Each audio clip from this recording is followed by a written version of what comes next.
Summer routines live or die by how easy they are, and honestly, if something takes too much effort, I'm out. That's why Groons is my go-to. It's my one daily pack of gummies covering my greens, vitamins, and minerals. Plus, it has 6 grams of prebiotic fiber, which is more than 2 cups of broccoli. No mixing powders, no giant pills, no hassle. I just rip open the pack and I'm done. They taste good and they make it easy to stay on top of my health, even when life gets busy. Save up to 52% with the code PODCAST at Groons.co. That's code PODCAST at GRUNS.co.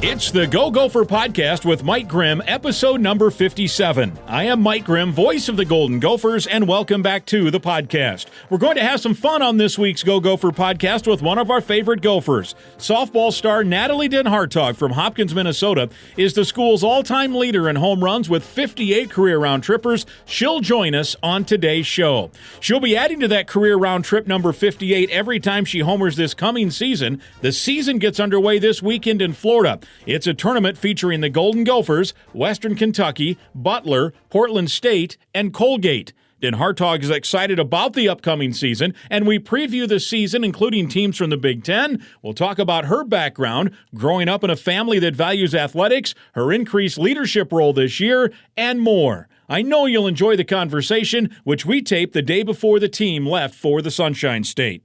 As always, our Go Gopher podcast is presented by alumni-owned Sunbelt Business Advisors and True North Mergers and Acquisitions. If you're a business founder planning to exit your business, start by contacting Sunbelt Business Advisors and True North Mergers and Acquisitions. Sunbelt serves more businesses up to $5 million in revenue than anyone, and True North M&A serves companies with revenues up to $150 million.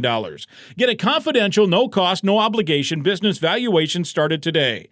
Make the most of your life's work. Visit sunbeltminnesota.com or tnma.com today. We're thrilled they're with us here on the Go Gopher podcast. Our podcast is also sponsored by Affinity Plus Federal Credit Union. Like the Gophers, Affinity Plus is fundamentally sound with preparation, focus, and follow-through. Affinity Plus is a local Minnesota credit union providing all your banking needs, including a top-ranked mobile app. And talk about community involvement, they have it, including great work with Special Olympics Minnesota, and some of those polar plunges already started. Log on to affinityplus.org/Go Gophers for more info. Our podcast is also brought to you by State Farm agent Tony Hoagland at ChamplinInsurance.com. We are podcasting from the Aquarius Home Services studio for our episode 57. I invite you to subscribe to the podcast. It's free to click the subscribe button. You can listen for free at any time as well. You can also go back and listen to previous podcasts, including last week's show, which is one of the best we've had so far. Last week, we had former Gopher football player and brand new defensive line coach Winston De Ladebadir with us. You'll love hearing from him if you missed it last week. This week, we're talking Golden Gopher softball with slugger Natalie DenHartog. It's the Go Gopher podcast, episode 57. Our conversation is next. I'm Clay Geary, walk-on turned scholarship wide receiver for Gopher football. And I'm Ben Utek, U of M alumni, Super Bowl champion, and Tony Dungy Uncommon Award winner. We understand championship culture, which is why we're part of the True North family of companies. True North invests in only elite teams, like the champion team at Sunbelt Business Advisors. With more brokers, buyers, and offers, Sunbelt gets owners 15% more than the market average. Learn more about this True North company at sunbeltminnesota.com. Hi, Gopher fans. Switching is easy. We do it all the time. We switch on lights, we switch TV channels, we switch on the TV. And with the new transfer portal, some college students even switch colleges, which can seem crazy to us diehard fans. But what's not crazy is how you can switch and save with State Farm. In fact, my agency can switch you over so we can start saving today. My team is ready to welcome you to the State Farm neighborhood and show you it is, in fact, easy to switch and save. When you want the real deal, check us out at ChamplinInsurance.com. Like a good neighbor, State Farm is there. It's episode 57, the Go Gopher podcast, and we're thrilled to have you all along with us. And we're going to talk Golden Gopher softball as we continue to be in the freezing cold here in the north. The Gopher softball team, as we tape this, is set to leave tomorrow for warm and sunny Florida to start their season. Yeah, it's already getting going. And the star player of the team, Natalie DenHartog, the school record holder in home runs, RBIs, and all kinds of other things. She has been with us before on Gopher Talks and different interviews. Off-season now done, ready to roll into real play. And you've now been around the block a time or two to know how that goes from maybe practicing in the indoor to all of a sudden you hit the dirt. What is that transition like, and what do you think it'll be like on Friday when that first pitch comes in and the first ball bounces off the bat? Oh, I mean, honestly, it's just always super exciting. Like that opening day mentality where you don't know who's going to step up or what the team's going to look like or what your competition's going to look like. I mean, man, environment aside, it's just thrilling. And it's just me and another fifth-year Monty Bradley were talking the other day about how we can never sleep the night before the first game. So we were like, yep, Thursday night, no sleep. Just plan on it. It'll be fine. Yeah, for sure. Is there an adjustment, too, though, just in the difference of how the ball, even like if you're out in center field, the ball comes off the bat defensively differently than maybe it has inside?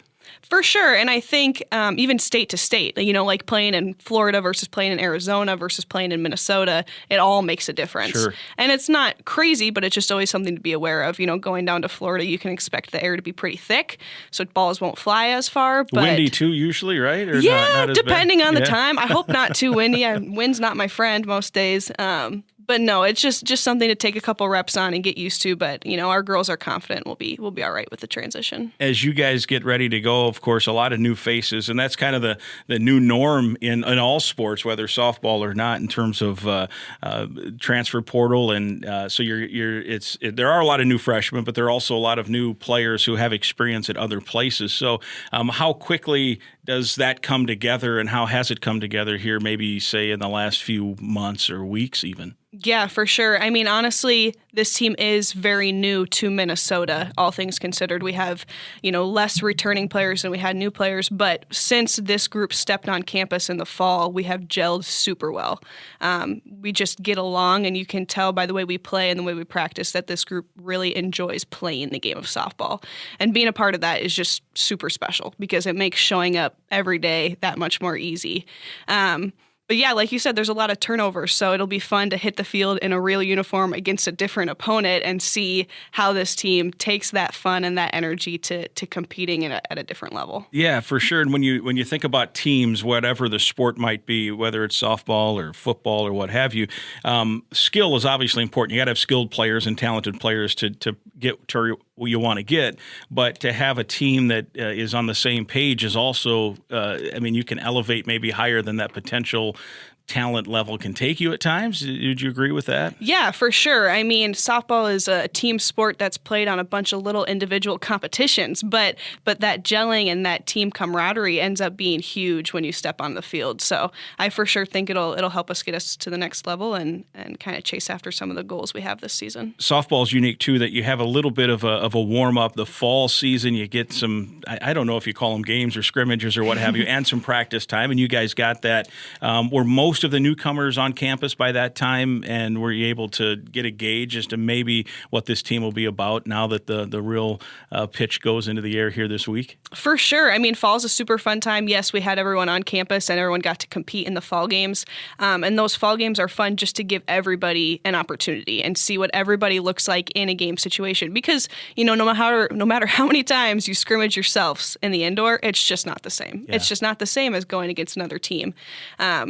Thinking back on those fall games, they were, again, super fun, and we're just super excited to see who does step up in these real games coming up during season. And I think it's 6 freshmen and maybe, 7 or so transfers that are new faces on this team. And I'm guessing there are some softball fans listening, and they're going to know the names maybe better than I am because I'm kind of dived into Gopher basketball right now, trying to keep my head above water with that. But who are some of the players here that Gopher softball fans, as they're listening, you might just, and hopefully you don't forget anybody, but in terms of, okay, keep an eye on her. Keep an eye on her. Who are some players that we might want to keep an eye on? Yeah, for sure. Honestly, top of mind, I think of our freshman Jess Oakland.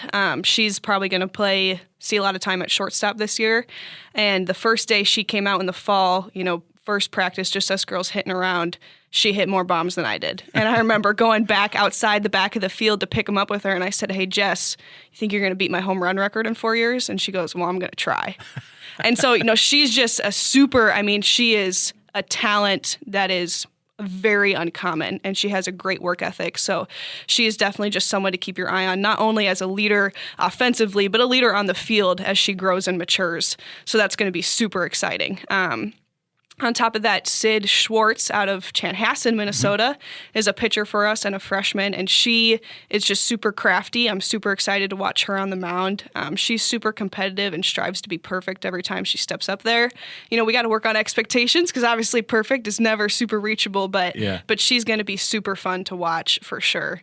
And then you mix in a couple transfers. We have Amani Bradley, an outfielder from Cal, who's a fifth-year grandma with me out in the outfield. She's going to be an offensive production for us as far as just getting on base and being a really smart base runner. And then also a pitcher, JC Hambrick from GCU. She's a little bit more of a power pitcher for us, going to throw some good down balls and mix it up a little bit. And that's just a handful we have a bunch of great talent that is new and in, but those are some top of mind players that I'm excited to see. And you're still locked in at center field? Oh man, I hope so. Number 31 out there? Yeah, you can ask Coach Wynn, but I hope so. Well, yeah, because you were mostly a DH early. You were on that College World Series team, and then they finally said, we got to utilize that athleticism, and they put you in center field, right? Yeah, that's about what happened. I played a little bit of left here and there in the shortened season, and then they were like, you can try center now, and we'll see how it goes, and been there since. But no, I'm super grateful. We have a great outfield coach. I've always talked super highly about her, but Coach Wynn's super knowledgeable and really shows strides in our outfielders whenever they come in. So she's great. I'm happy to play under her. Yeah, and of course you're known for the home runs. 58, I think, is the record. That's what you have now, and so every one you hit is a new record per se. And but that said, I know in the spring I get a kick if I'm not able to watch the games, on BTN or BTN Plus or what have you. I'll thumb through my Twitter timeline, and it seems like almost every weekend there's some highlight that's posted of you diving or robbing somebody or something out in center field, throwing somebody out at home plate. So you're known, obviously, just by the general fan as this power hitter, but I'm guessing that you take quite a bit of pride in turning in those highlight plays out in the outfield as well. For sure. Honestly, there's not a lot of pressure in the outfield because our number one job is catch the ball. So, I consider my job a success as long as I do that. But, if you're looking for defensive players to watch on our team, Sydney Strelo at second base, she is a passionate defender, and it's not super common to have a really A+ second baseman on a lot of Division I college teams. It's just not. But for Gopher fans wanting to watch someone who's just super impressive and on the defensive side of the game, look for some plays that Sid Strelo makes because she amazes me every day. So she's kind of too, if I remember right, watching last year, kind of the your energy person, right? Like she'll get things going. If things are down a little bit, maybe a mistake or what have you, she'll get things going. And then if things are going well, she'll just keep the party going, right? Yeah, she's been known to do some heavy fist bumps on a walk. Like she'll draw a walk and be like, "Let's go!" And it's just, it's great. We need it. She is our energy person. She has an alter ego called Angry Troll because she's short. That when she gets fired up, we call her Angry Troll. But no, she's a spark plug for sure. All right, as you get ready for this weekend, it's a tournament in Florida, and it's interesting because you go through your career. There was the 1 year where you played only Big Ten teams, right? Mm-hmm. You still went to Florida, but it was only Big Ten teams. But you'll be seeing, I think, like Western Kentucky and some others. I don't have it all. I don't have it in front of me. I'm ill prepared here on this podcast. But in terms of just seeing new teams and getting that first game under your belt or that first weekend under your belt, how eager are you just to see some new teams and not face the same pitchers here that you have probably since the 1st of December or something? Yeah, no, for sure. Like I said earlier, no matter how many times you scrimmage yourselves in the indoor, it's just not the same as when you put on a uniform and you step in the box with someone wearing a different color and really trying to beat you. And it's just super fun. Like, there's just not a better way to describe that feeling of getting to play other teams, is that it's just super fun. And on top of that, winning is also fun. So we're going to go in with the expectation to compete and compete to win in all of the games this weekend. You guys have had over the years this tough non-conference schedule. It looks like it's another good one. I know you got the ACC Challenge coming up after this coming weekend, and of course preparing you for then eventual league play. How important is that too, to get tested, early in the year, to know, kind of where you're headed and what you need to work on, maybe, or where your strengths are, and to keep those strengths, so to speak? Yeah, super, super important. I think every weekend is a learning experience, kind of like you insinuated. And every weekend matters. Even the preseason weekends from the very first game is going to matter RPI-wise come end of season. So there's definitely just merit to taking what you can from every game in preseason, whether it be good or be bad, and letting it help develop the team to what you want to be towards the end of the season. So every game matters for sure. Yeah, and even last year, you think about, as I recall that, the schedule was so tough, and the Big Ten was tough last year, that you end up in the tournament, and it was, I think, just a few games over 500 record-wise, but because of that tough non-conference and then in-league schedule as well, you guys were ticketed into the tournament, right? Yeah, we squeaked by last year, and we honestly, like you're saying, we squeaked by because our strength of schedule was so high. We hope to less than squeak by this year. At least that's my hope. But no, we always want to play the best competition. Playing the best competition makes you better. We all know that, so it'll be fun. How nervous were you, by the way, on that? As it turned out, where your seating was, you guys made it. I mean, it wasn't as nervous maybe as we thought it might be. Yeah. But that said, it was still, I'm sure, for you guys, a nervous few minutes. Did you guys get announced right away, though? We did, so that helped a little, I suppose. Yeah. So going to Oklahoma, we were like the first team they put up on the screen. We're like, okay, we're good. Everybody could calm down. But no, it's super nerve-wracking. I mean, our program, Minnesota softball, has high expectations. We have expectations to be a top team in the Big Ten, to make regionals, to compete at the highest level. And that's what we want to uphold. So last year, not only was it nerve-wracking, because, heck, I don't want to be done playing softball by the time the Big Ten tournament's done, but also nerve-wracking because we have, a reputation and values that we want to show through the program every year, and we hope to come back and do that stronger this year. Yeah, and certainly as the season gets going, then you have an idea of where that takes you. You mentioned the program and the history. You've played in a College World Series. You've played in many NCAA tournament games. That said, it is a new day and age. Now, I know in softball you could always transfer without having to sit out, so that part of it hasn't changed, but I think maybe the stigma of it, like it used to be, and I don't know if that was right or wrong. It used to be, if you're a transfer, something happened at the old school, or you didn't get along with the coach, and now it's just basically free for all. So that said, this is going to be kind of a touchy question because the tradition is here. So I'm not trying to downgrade what's going on, but you're a pretty good power hitter. Did you at all ever think about it? And I suppose there's probably people that back channel reached out and said, hey, we could use a record-setting home run hitter at some national power or whatever. Take me through that. Yeah, like you said, the transfer world right now is pretty crazy. And it's hard to speak on it as someone who's obviously never transferred because I know there's so many valid reasons to transfer out there. And everybody has their own story and has what's right for them. And I always want to respect that no matter what.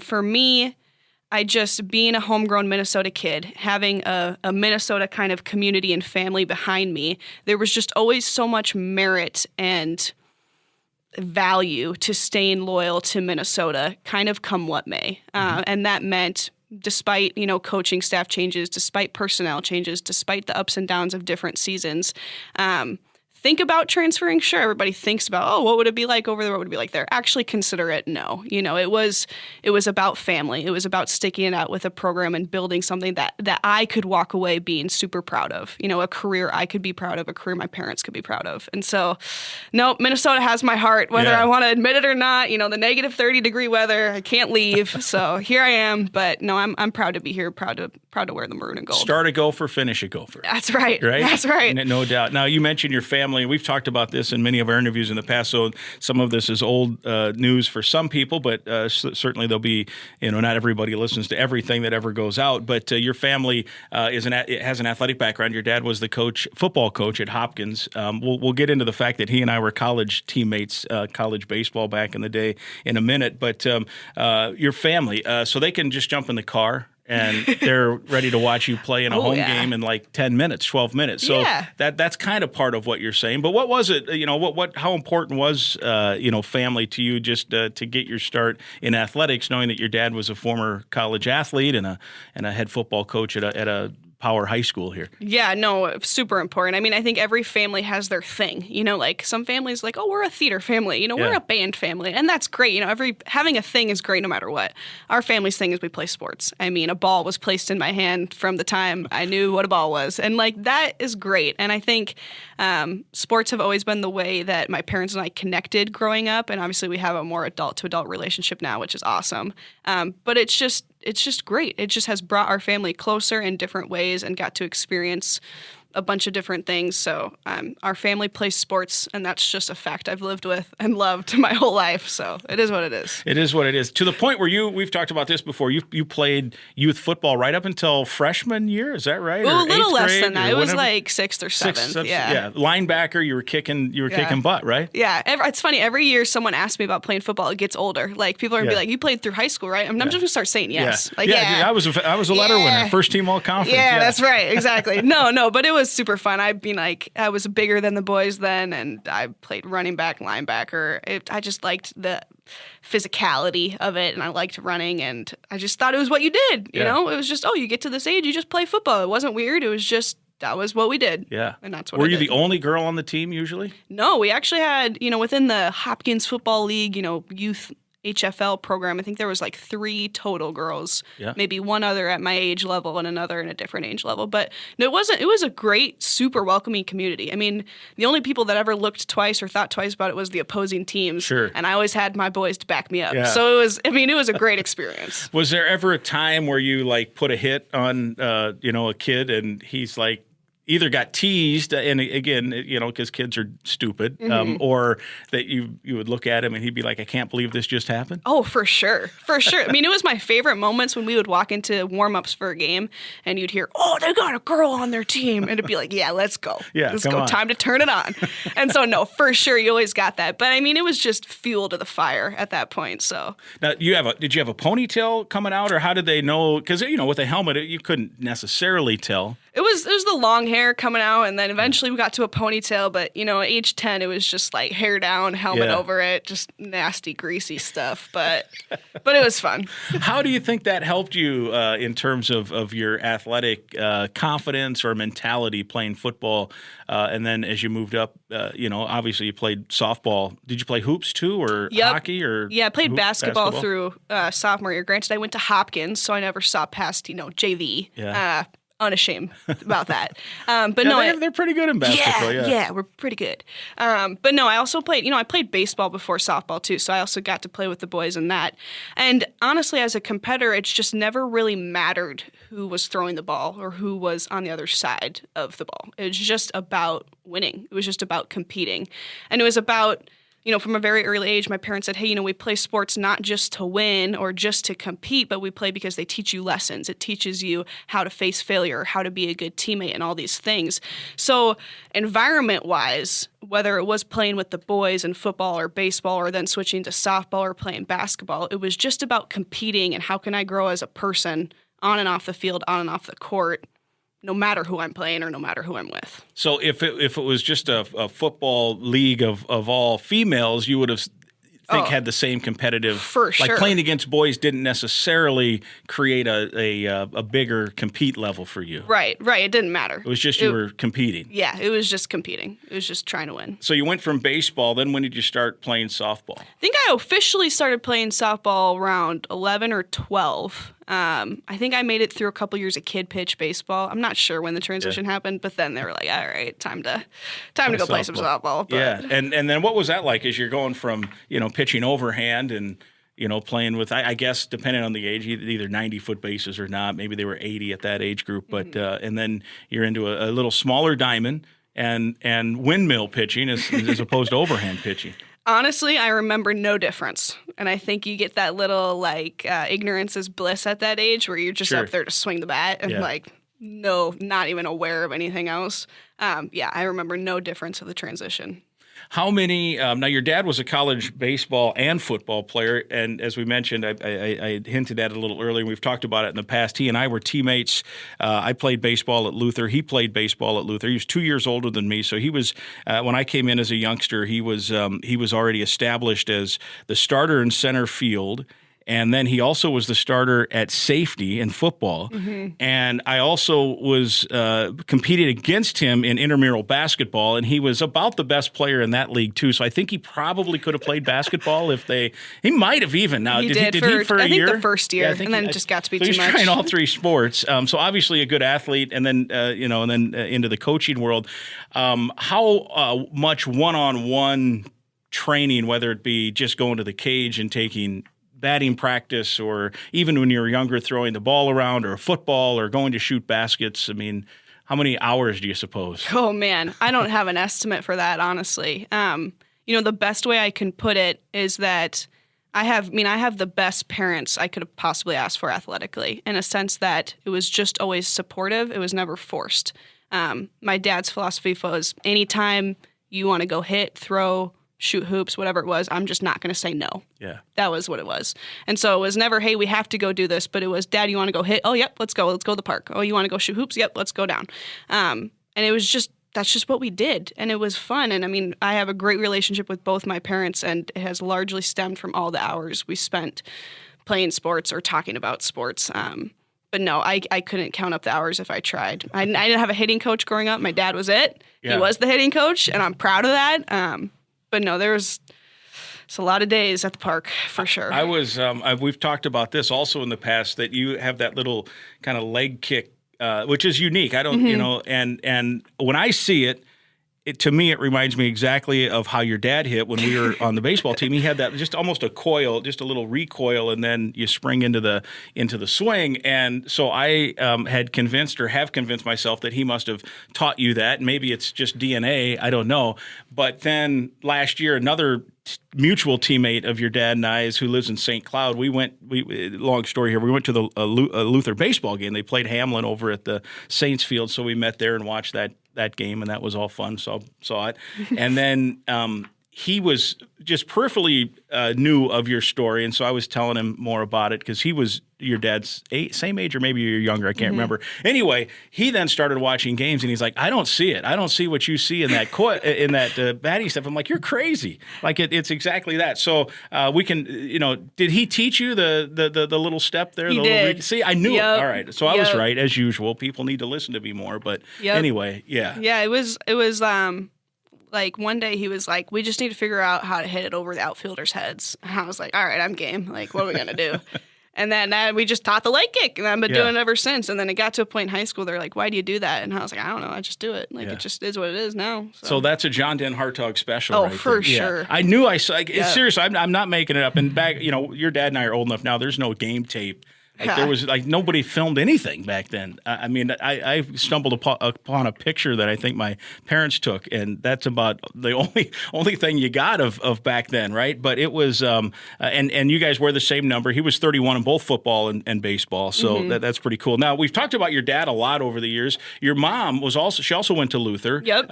Was she a sports fan as well? Obviously, I didn't know her as well as your dad, because we were on the same team. She was, she was less into organized sports and more she did dance and pom-pom in high school. And then come college, my mom did not compete on the field or on the court or anything, but oh man, if you will not meet a more disciplined person when it comes to working out. She is on the Stairmaster for 45 minutes like every day of the week. And I was home over winter break, and I went to go work out with her a couple times. And I was dying. She put you out. Yeah. And she just had knee surgery in the summer, so she wasn't even at her A game. And I was like, oh my gosh, Mom. So no, athletic wise and sport wise, she was not part of the organized competitive side, but man, does she do a great job just competing against herself every day. And I think, I learned a lot about sports from my dad, but I also learned a lot about sports and competing against yourself, and just that drive. Yeah, and just that drive and discipline from my mom. So definitely a credit to the both of them. And Yeah, they're great. And did they all the way come up through, like going to every game?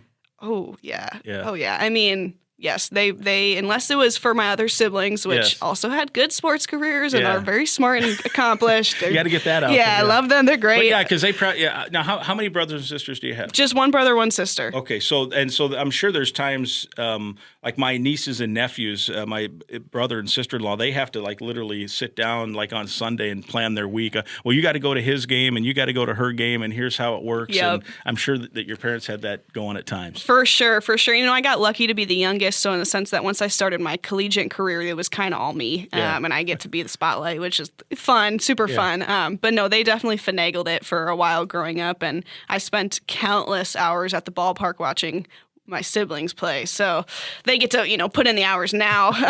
But no, it's been fun. They make everything they possibly can. So Yeah, so you were the young one sitting around at the picnic table throwing rocks when they were playing in youth baseball or softball for tournaments sure. and all that. Yeah, Yep, begging mom for a Subway sandwich, Yeah. anything I can to get through the day. Yep. Do your parents go to most of the road games now too, or do they try? I mean, They do. They'll drive to every single Big Ten game they can. They try to make most of the travel trips. Obviously, some are just a little unfeasible with work and whatnot, but they're going to be at just about all the weekends this year. Let's talk for a quick minute here about Affinity Plus, your local credit union proudly serving Minnesota since 1930. If you're a current Gopher student or a proud Gopher alum, you're eligible to join this financial that wants to build a meaningful banking relationship and will always put you first. You can meet with a local employee at any of their branches statewide, including a location right here near campus in Minneapolis, right on University. To learn more or find another way to connect, go to affinityplus.org/go Gophers. That's affinityplus.org/go Gophers. Affinity Plus Federal Credit Union, federally insured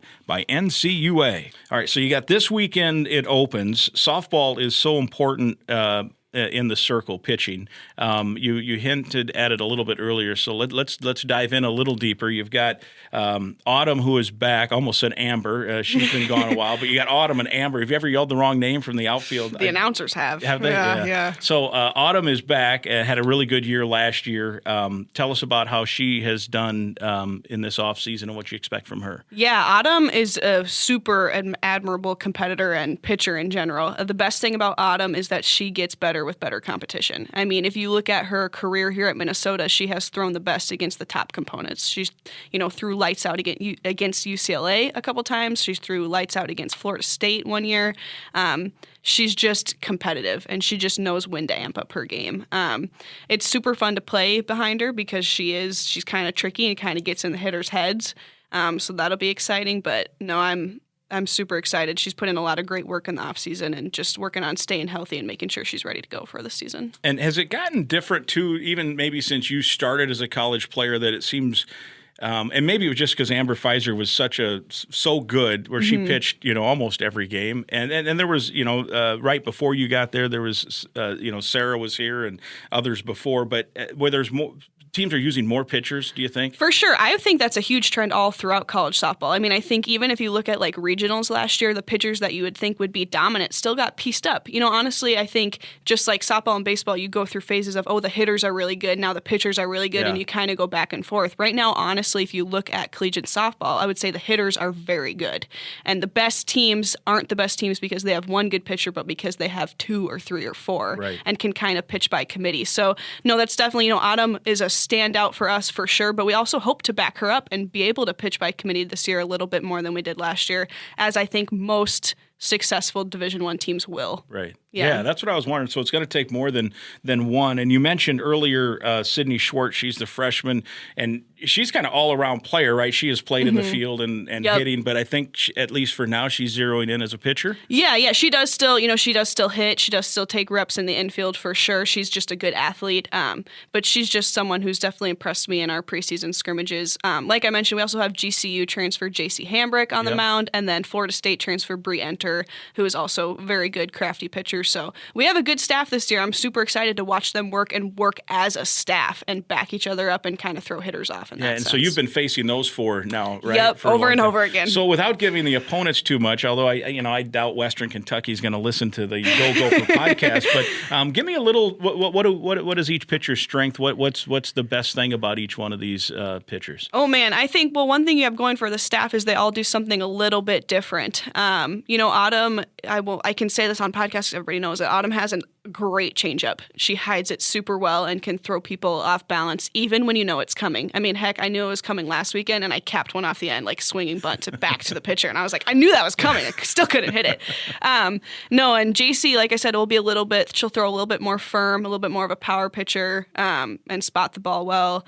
Bree is a good mix kind of between Autumn and JC, and will have a little bit more up and down and kind of play around with that. And Sid Schwartz is very similar to her sister, Maddie Schwartz, who has been super successful at Wisconsin, and they're just crafty. Like, I don't know how another way to describe the way that those girls pitch, and I tried to convince Maddie to come here this year, and I couldn't do it. But but they're just crafty. She's going to keep you on your toes. She's going to throw different speeds, and she's going to get in your head and try to make you guess. And it's going to be fun. What's the back and forth like between the hitters, especially like you, who has, all these records going against your own teammates through weeks and weeks? Is there some good trash talking, or is it usually pretty good, just good sports? Usually we keep it pretty good sports. I think there's a difference between, honestly, the way male and female trash talking happens, because I'm sure if you took a baseball team in our sense, it might sound a little bit different. Yeah. But no, it's super, super competitive, but I'd say we keep it pretty respectful as a whole. Gotcha. So she got you on the changeup with the full swing bunt, but if you then take her yard after that, is that do you just you don't bat flip or anything? No. I mean, I know if I bat flip, I'm gonna swing out of my shoes at a couple more changeups the next at bat. So no, if I hit a good one, I just put my head down and go back to the dugout. So you have accomplished so much. We've mentioned the records. You're on every preseason watch list and such. But that said, you have a fifth year. Were there some things from last year moving into this year that you worked on in the off season? Yeah, for sure. Thought, hey, I can even take another step potentially? Yeah, for sure. I mean, I think for me as a fifth year, a lot of it is mental. So a lot of it's just working on strategies to stay calm and to not guess and just be real patient in the box. I think that's the biggest thing. Of course, little tweaks with swings happen here and there throughout any practice. But no, going into this year, I think the biggest thing for me will just be mental. Is there do you feel any extra pressure, like you want to really have a great year, both personally and then as a team too? Or is it, because I could see it both ways, that, this is almost a free year. Like your eligibility should be done. You you're a super senior. Whatever happens. So where do you fall in the spectrum there? Yeah, I think I have angel and devil on my shoulder on both sides. There is expectations as always. You have goals individually and as a team to be successful. But more than anything, and this is what I've said to people who have asked, is just wanting to leave the program better than I found it. And I think for me that this year really just means doing the best I possibly can as a leader more than anything else. And, results that come on the field, I only have so much control over that. But I can control how I help my girls get better. I can control how I help them become smarter, more aware players, so that when I leave, someone else can step up next year and do the same things I did. Did you have that as a freshman too coming in? Because that was a pretty good team, Yeah. And did you have some older players that kind of helped show you the ropes? I mean, they probably were like you when the first few batting practices, you're hitting more homers than some of these established players are. So now you're seeing someone hit homers and for sure trying to do the same thing? No, for sure. I think of Maddie Houlihan every time anyone asks me about a leader my freshman year, just because she was direct and smart and aware and knew the game and knew what she wanted Minnesota softball to look like. And that's kind of who I've tried to emulate as I've come up through my career. And I feel like Maddie Houlihan because I feel like I'm watching girls who I know will be better than me. But that doesn't bother me. Yeah. As a fifth year, if you would have asked me my sophomore year if a couple girls come in and are better than me, I would have been like, oh crap. But no, I want that. I want this program to grow. I want girls to come in with exceptional talent and wear the maroon and gold with quality and with values and character that we can all be proud of. And trying to just foster that environment, I think, is the number one thing that needs to happen this year. You're in, and you mentioned the program. It's still in really good shape from a standpoint too of when you play home games, most of the seats are full. I actually looked last week just out of curiosity. It looks like season tickets. You got to get on a waiting list here, which is pretty cool. Now you guys will be in Florida and North Carolina and other places the first handful, but eventually the snow will melt and you'll be playing on the home field there. What's that like playing in that stadium? One and two, when most seats are full on those nice April weekends when the sun's out and that softball community of Minnesota shows up. Oh, there is nothing better than that. There's really nothing better than that. And I like the pride we have as Minnesotans that, like, yeah, we only get a few home games. Yeah, it's probably going to be cold. It's probably going to be a little crappy here and there. Maybe the sun will poke out and we'll be happy. Like, I don't know. But it's just that kind of chip on your shoulder. Like, I don't care. We're here to compete. We're here to have fun. And we know our time is limited. So we're going to make the most of it. And we had great fans come out for even the fall games. So just that community around Minnesota softball is just super special. Last few for you, this first weekend, how much is it about you guys? I mean, is there going to be a lot of scouting work on other teams too and the pitchers? Do you see how much, obviously once Big Ten starts, I'm sure you're watching pitchers and film and those kind of things in terms of your offensive stuff. But is that the same with non-conference a little bit, or is it more like, I know what I want to do when I'm in the batter's box, bring it and let's go? Yes and no. I think you definitely we do our due diligence and we watch film and prep for the pitchers we know that the non-conference opponents are going to have. With that being said, given the first week of season, people have great freshmen that no one knows about, right, or this and this transfer, that transfer that no one knows about. So you can only do so much. So I would say going to the first weekend, it's about covering your bases, it's about feeling confident in your swing, having a solid approach with the information you do know, but definitely not overthinking it, definitely not committing, gung-ho to one certain plan, but just being adaptable and kind of feeling out what's going to fit with your swing. You mentioned that you won't be able to sleep as we take. This is a Wednesday, so you guys travel tomorrow. Yep. That will be the day before Friday's first game. So tomorrow night, no sleep. No sleep tomorrow night. What will it be like when you get in the batter's box for the first time? Do you still get butterflies? Do you get nervous, or are you just fifth-year senior calm? Let's go. From the outside, you're going to think I'm calm, but believe me, I'm shaking on the inside. Yeah. I mean, I have always been someone that gets nervous, but I read something somewhere that's like when you get nervous, it either makes you 15% better or 15% worse. So I choose to think that it's going to make me 15% better because I know there's going to be butterflies. I know there's going to be excitement and nerves and a little bit of shakiness, but it just is what it is. That's what you get. I mean, we live for that adrenaline rush. There's not probably going to be another time in my life where I get to put on a uniform and be shaky and go swing a bat. Hit the ball 360 feet and then jog the base? Definitely try to, Yeah. So I just, yes, I will get nervous. I will get excited, but I'm ready for it. Is it the newness of the season, or even come, April 3rd and it's a Minnesota-Wisconsin game out here, will you still get butterflies when you step in? I think for sure butterflies every game. Every time I step in the box, I get a little bit of that jolt. I think it comes and goes throughout the season. Obviously, different pressure moments bring different times. I think there's great research happening about like the mental side of sports, and I think there's merit to say that, look, I am human. So every time I step in the box, given the whatever success or failures I've had before this moment, I'm nervous. Like it's still a competition. I still have opportunities in front of me that I want to take advantage. So no, I'm human. I step in the box with nerves just about every time I step in the box, but you got to choose to think it's helping. Yeah. So. And let's face it, no matter how skilled you are, you're still facing somebody who might be bringing 68-mile-an-hour fastball. You got like 0.3 seconds, if that. Yeah. I don't know what the time is to determine. For sure. So, I mean, if not nervous, there at least has to be an energy level. For if sure. you're not energized, you're not going to hit that fastball. Absolutely. And I mean, heck, it could be the worst pitcher in the world and it could be the best pitcher in the world. And I'm still probably going to be nervous because it's still someone trying to beat me and I'm trying to beat them. And so it's just competing, and it's just that adrenaline you get from it. Well, it's exciting. We can't wait to see that first game on Friday, and then obviously can't wait to see those first few home games when the crowd gets out here. And for sure. Good luck. Okay, last one. Do you know? I mean, can you handicap the Big Ten yet? Is it too early? Like who are teams to beat if you guys want to get to where you want to get? I mean, all of them, but I think top of the Big Ten will likely be Northwestern, of course, Michigan. Illinois put together a great team. Ohio State's on the up and up, so there'll be a lot of good competition in the Big Ten. So we're definitely excited to. And you feel good about getting in there and having a shot. For sure, for sure. We want to compete at the highest level, and that means not only out of conference but in conference, and anytime we step on the field. But we're gung ho. We're ready to go. Awesome. Well, we're ready to watch. Thanks so much. It's been fun. Thank you. Appreciate it. Natalie DenHartog, all-time home run leader in Golden Gopher softball history. It's episode number 57. My thanks once again to Gopher center fielder Natalie DenHartog for joining me on this week's Go Gopher podcast. Such a bright light and a great personality. I hope you enjoyed listening to the conversation as much as I enjoyed being a part of it.